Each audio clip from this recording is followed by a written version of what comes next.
తెలంగాణ రాజకీయాలపై BRS working president KTR ఆసక్తికరమైన వ్యాఖ్యలు చేశారు. పార్టీ భవిష్యత్ కార్యాచరణ, రాష్ట్ర రాజకీయాలు, రానున్న ఎన్నికలపై తన అభిప్రాయాలను వెల్లడించారు.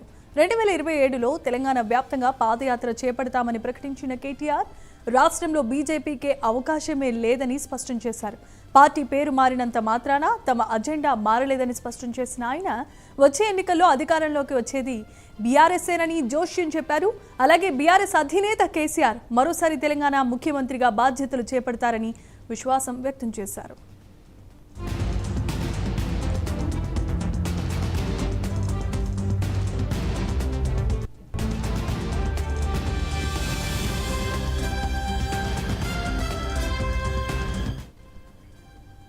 ఒకప్పుడు మూతపడిపోయిన సిర్పూర్ పేపర్ మిల్లుకు మళ్లీ జీవం పోసి వేలాది కుటుంబాలకు ఉపాధి కల్పించిన ఘనత బీఆర్ఎస్ ప్రభుత్వానిదేనని ఆ పార్టీ వర్కింగ్ ప్రెసిడెంట్ కేటీఆర్ గుర్తు చేశారు.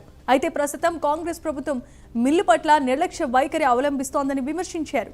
సిర్పూర్ పేపర్ మిల్లు పరిరక్షణతో పాటు కార్మికుల హక్కుల కోసం బీఆర్ఎస్ ఎల్లప్పుడూ ప్రజల పక్షాన నిలబడి పోరాటం చేస్తుందని కేటీఆర్ అన్నారు.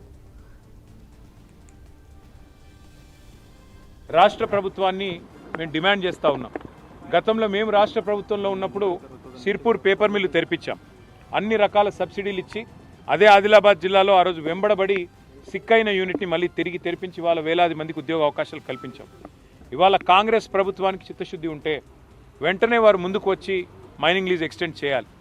రెండవది, వెంటనే రాష్ట్ర ప్రభుత్వం తరఫున ఏ ప్యాకేజ్ మీరు ఇస్తారో, మరి 2000 కోట్ల పెట్టుబడి అంటే ఒక 500 కోట్లు మరి పెట్టినట్టయితే మిగతాదంతా లోన్ రూపంలో వస్తుంది.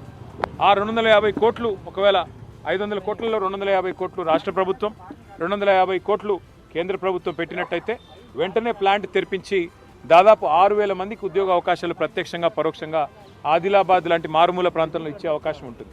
మా జోగు రామన్న గారు సిసిఐ సాధన సమితి 4 ఏళ్లుగా కష్టపడతా ఉన్నారు. మేము కూడా గతంలో ప్రభుత్వంలో ఉన్నప్పుడు ప్యాకేజ్ ఏమిస్తామో స్పష్టంగా ఆనాటి మంత్రి అనంత్ గీతే గారిని కలిసి చెప్పాము. ఇప్పుడు కూడా మళ్ళీ చెప్తా ఉన్నాం, రాష్ట్ర ప్రభుత్వం మీద ఒత్తిడి తెచ్చి ఆదిలాబాద్లో మళ్ళీ తిరిగి సిసిఐ తెరిపించేదాకా బీఆర్ఎస్ పార్టీ మీతో ఉంటుంది.